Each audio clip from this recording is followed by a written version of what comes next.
I was chatting with a family law lawyer recently who does like to settle things amicably between the separating parents, yet isn't trained in collaborative law. I asked him why.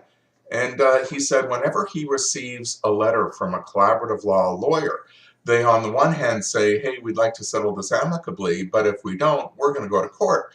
And so because of the letters he receives, he doesn't believe that collaborative law is doing anything for these people. That's a fine how do you do. So we had a long chat about that, and I offered him a number of suggestions that now I want to offer you. So let's say you've had the collaborative law training. I want to help you with your thinking about that, how to manage your cases collaboratively, even if it's not a collaborative case. So it begins with that first contact with the other side. You can send a blame and demand letter. You can think, oh, my client doesn't want me to, do a participation agreement, act collaboratively, so therefore I'm acting as a litigator. No, quit that dichotomous thinking. Quit thinking black and white. I'm either this or I'm that. You can think like a collaborative lawyer. So without signing the participation agreement, there's nothing stopping you from phoning the other lawyer and saying, I am trained in collaborative law. I'm wondering if you'd like to try sitting around table with me and our clients to see if we can resolve this between ourselves. You don't have to be a collaborative lawyer on the other side, but you may be open to resolving things amicably, and you're opening the door to that. The other piece is, if you want to take this a step further, you can say, we have a mental health professional that we've always used to facilitate that first meeting. And you can explain that the mental health professional, they're going to introduce, they're going to keep it safe, they're going to get some information in front of both lawyers and, from the parties, so that rather than going into what's your position, what's my position, let's get to know these people. And that can set the tone for how things will go on a go-forward basis. Now, let's say you're on the receiving end of one of those blame and demand opening letters. Well, our client says this and that about your client, I've been retained, yada, yada, yada. If you're collaboratively trained and you want to think like a collaborator, then do so. You don't need to respond in kind. You can respond and say, well, I happen to have been trained collaboratively and, appreciate receiving your letter. We're going to open the file. I'm just curious, would you like to get together to meet and talk about this? Would you like to get together with our clients? Would you like to get together with our clients and our facilitator?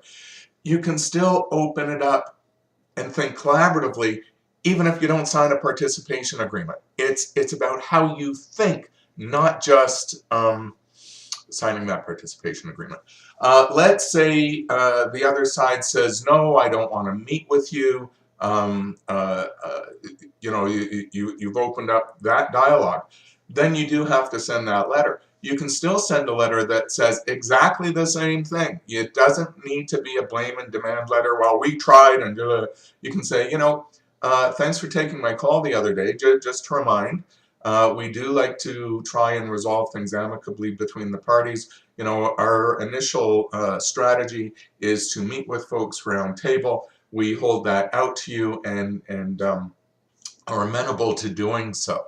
Now think about that. You send that to the other side. The other side shows that to their client. The client will have to wrestle with that. If you send a blame and demand letter, they're going to show that to the client as well. Imagine what that's going to do on the other side. So if you're not getting enough collaborative cases, don't worry about it. Run your files as if they're collaborative. Invite the other side in to work collaboratively. Look, it's not always going to work. I get that. However, you increase the probability of resolving things amicably.